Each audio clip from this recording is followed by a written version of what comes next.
Good morning, everyone. So actually, it's really it is exciting, it is moving. And it's kind of a community. Alon, you called it the fire camp. And is Mrs. Ohana here? Listen, you are filling me with inspiration. This is wonderful. It's just wonderful listening to it. It's amazing. I wish you so much success there in the south. So during the past 2 years, we did webinars and conventions about unmanned vehicles and tools, and we talked about manned, unmanned, and finally, I'm so happy to be in a manned conference talking about unmanned vehicles. So a bit twist and turn, but this insistence on holding the conference with the people is very, justified. It's quite justified. So let me first start with my first slide, just to give you a common denominator. I'm not selling anything. Okay, calm down. I just want to talk to you a bit about IAI. It was started with a vision, and the vision was that of a 27-year-old man who was the Director General of the Ministry of Defense, Shimon Peres, who convinced that very great leader Tal mentioned, Ben-Gurion, to start an aerial industries for Israel. And this is how it all started at 1953, with a vision that we will have an industry in Israel that will be, cutting edge, technological, and anything it touched ever since just made it grow and develop, and it is now leading internationally in any field it touches. When it comes to space, RPVs, aeronautics, in the sea, in radars, and anything it touches, because it is based in the engineering seed, and the people in IAI, we have over 6,000 engineers. It is the biggest engineering institution in Israel that is actually making it into a high-tech company in national measures. We all talked about high-tech, about startups. We have wonderful startups in Israel, but in IAI is high-tech when it comes to technologies and huge projects that only states can create, because they have so many resources, because they need so many developmental processes of thousands and thousands of people. So this is unique to the IAI, which provides for 15,000 families within the industry and double that number outside the industry as subcontractors. We have so many startups and other companies that are working with the IAI and together provide for hundreds and thousands of people in Israel. This is the greatness of this industry, and it is going forward, into the future and in the world, this field of the unmanned. I will talk about it. It's one of the most dramatical growth engines this industry has. So let's go to the world of the unmanned. As the IAI was born from a vision, as Israel itself was incepted from a vision. And every time a vision is concerned with, but the day after tomorrow, there's always the people saying, it'll never fly. Even Santa Claus, in his, in this picture, you can see that he decided to harness himself with the drones, and the reindeers are saying it'll never fly, right? So this is how it always starts, with objections from here to Yeruham city and back. And with determination and vision that, you look forward far enough in time, and you can build here a space that is leading internationally in any possible field, with innovation, or conceptual innovation, technological innovation on ground, in sea, in air, in space, in electromagnetic spaces, as was mentioned here, in cyber. Everything is interconnected. And this very short video I'm presenting will give you a bit of a taste from what has already been done. And this is from today.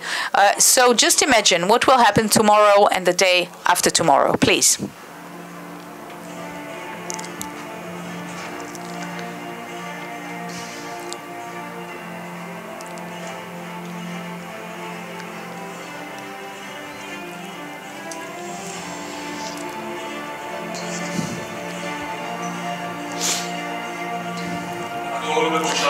everything is interconnected, all the different dimensions.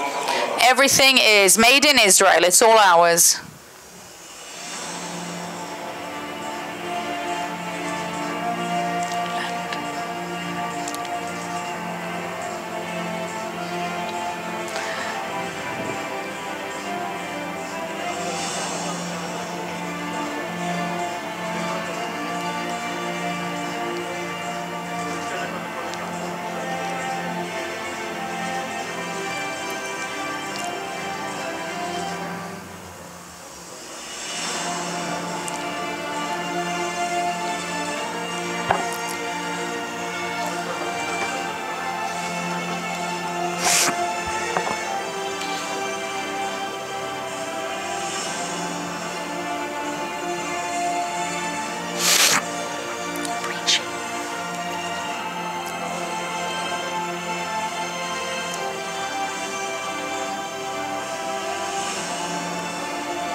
So, as I said before, this is just a small taste of what we have and what we can show.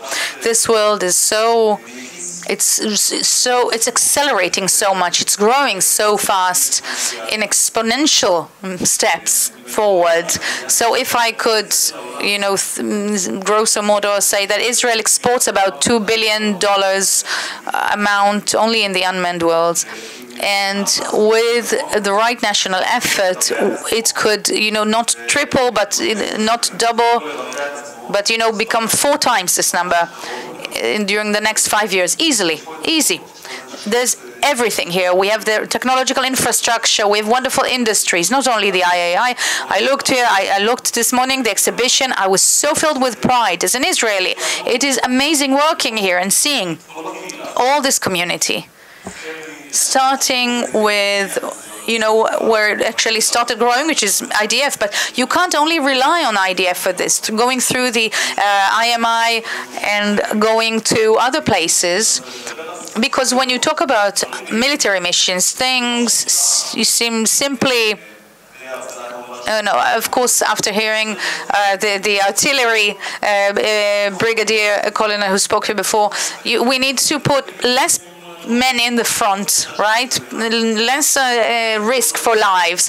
Put more robots. They could do harder missions, more risky missions, bring home better achievements, faster, more precisely. Where the alternative is using, living humans, and we don't want them to be hurt in the battlefield. And more than that, when we talk about combinations. So MUMT is a man-unmanned team, which is a combination of this toolbox that holds both unmanned tools and manned tools. We can talk about flocks. We can talk about, about swarms. We can talk about combinations of unmanned and different manned technologies, and we can talk about that. And just a thought: what are the options that we have at this day, and where we can take it forward? Not related to one industry or another. We can understand when we live in this world from the previous lecture of the Brigadier General, it's not only about air, it's about everything, all these 6 different dimensions that he mentioned here.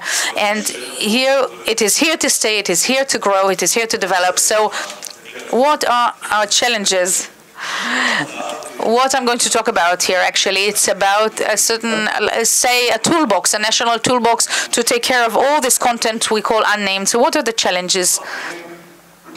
First of all, when we say this effort, it's already a growth engine, a huge growth engine that is just growing more and more in, as I said, exponential steps that are just, it's doubling itself so fast in such short intervals. And the regulation, it goes many years with us in the Phantom, in the whole UAS, we're neighbors. And he's responsible today for regulation of all of this. He knows this. And as Alon said before, I'm connecting all the dots. And the story with the UAS is right, with the drone innovation was born here. This conference also needs to give birth to the next thing. Regulation needs to be fitted to what is happening in the field. And if it does not happen, if regulation does not happen according to what happens in the field, someone else, will be able to lead instead of us. We were leading all through the years because we were first, because we were in this blue sea and we were allowed to just play the field as we like to do, just, a big unorganized thing and just run forward. But the world is ever changing and the whole field of unmanned is just going everywhere into every dimension. You can't just do whatever you want. It's just no longer just 20 people startups. Everybody has these tools. Regulation has to be fitted to what is happening to this amazing propulsion forward. We have national infrastructures must be budgeted. And I heard in Yeruham they're about to start a test field, which is wonderful. Nobody is expecting some autonomous vehicle to crash into a pedestrian in Tel Aviv, or a drone fall on someone's head in Rishon or in another city. Some unmanned ship will be crashing into a civilian ship where we don't want it to happen. So this sort of unmanned infrastructure, are a necessity. We must put a budget into human capital. We have to have specialized academic tracks. It's already being developed. It's underway. I think we can't just base anymore on just schools, operators schools in the army, in the IDF. It's not enough. Just think about the fact that IDF used to train all the drivers in Israel, the bus drivers. Maybe we didn't have traffic because we didn't have enough drivers, but it just doesn't work. We need to look at it integratively. We need to train people. We have an amazing human capital here in Israel. We've proved it to ourselves and to the rest of the world. And we need to grow and take it forward into universities. Lahavim program is wonderful. I've heard about it a short time ago. The whole story of the operation, becoming an operator, schools for UAS operators, outside of the IDF, outside of Israel. Why not do it here? More and more infrastructures that will see this whole holistic thing as a growth engine, one of the most meaningful ones that exist here in Israel. And we need to have standards. I'm talking about communication protocols. Everything is going to communicate with everything, right? Which was said before. So we need to create the protocols. And the more technological you become, at the same time, you also become more vulnerable. You could be jammed. You could be, obstructed. So that too, the cyber infrastructure has to be national and take care of all of these different dimensions as one platform. And so when I look at it from bird's eye view, this is a growth engine that is just going forward, accelerating, and it has everything needed in order to continue leading. But we need, for one moment, to stop and have a holistic view to create an infrastructure for all of this engine to just grow and grow. And trying to sum it all up in sort of steps, time intervals. Yesterday would be last 50 years, during which we have led the unmanned world, and we can surely grow in it. It is very impressive. But today and tomorrow, we see that the trends in this field are just accelerating more and more. The unmanned vehicles are now involved in every dimension of our life and are a central growth engine. If we look the day after tomorrow, the contribution of these vehicles, of these systems, will be so meaningful to the life quality, to our economy, to our security and defense. So we must we cannot avoid from creating a national toolbox that will assist us creating something to promote all the different parts, all the different moving parts of the unmanned worlds. And so no less important than that, Alon, is also that the next conferences talking about unmanned to be manned. The conference will be manned. Thank you very much.